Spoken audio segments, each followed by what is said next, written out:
Today is the 3rd of February, so I thought I'd do my monthly update just to show you how my poinsettia is doing. And if you've got one at home, you can get some tips on how to treat your poinsettia this month and what to do to keep it healthy so we can get it flowering for Christmas again this year. As you can see, it's still really in flower, still enjoying life, looking beautiful. The only thing is, if you look a bit closer, some of the leaves are turning a bit yellow, and that could indicate a magnesium deficiency. So what I've got, and what I want to apply today, even though it's a bit early, I would usually do this in March. I'm going to do it now. I'm going to give it a tiny bit of this here, which is some Epsom salts. It's just a really good mix that gives it all the magnesium it needs. And as you can see what it says on it, it says it cures yellow leaves. So it's what it says on the packet. It's perfect. There are different ways to give it to the plant, to apply it to the plant.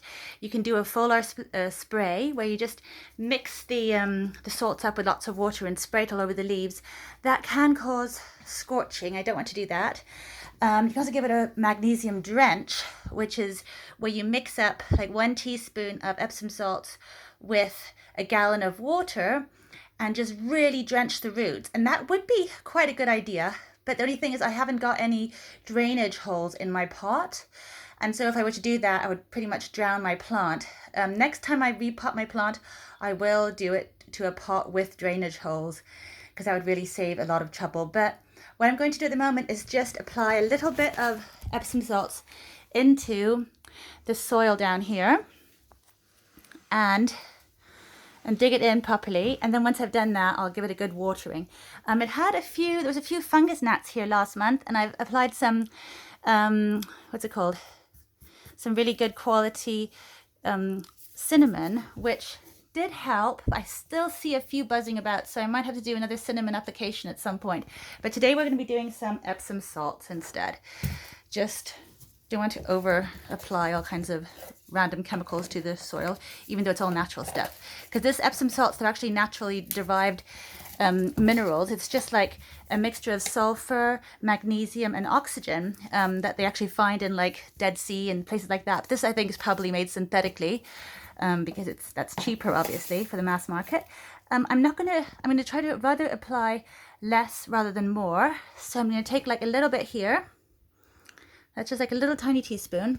Because if I apply too little and I can see it still needs more, I can give it more, but I can't give it less. So I'm just going to go like that and just gently sprinkle it into the soil like that.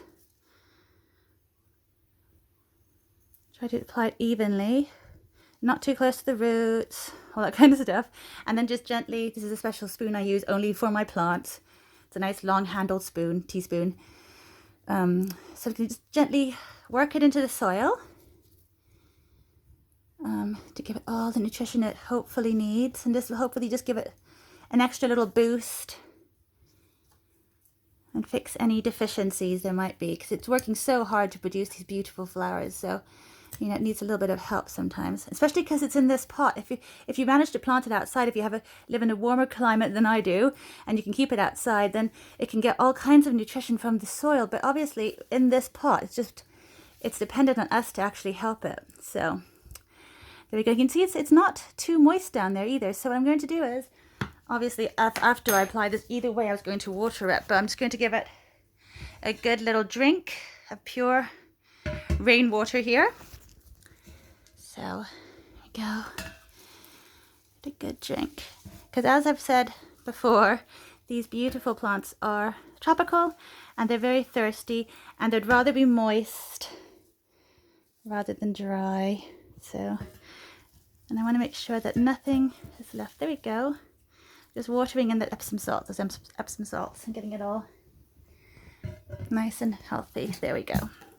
So hopefully that's all I'm going to do this month.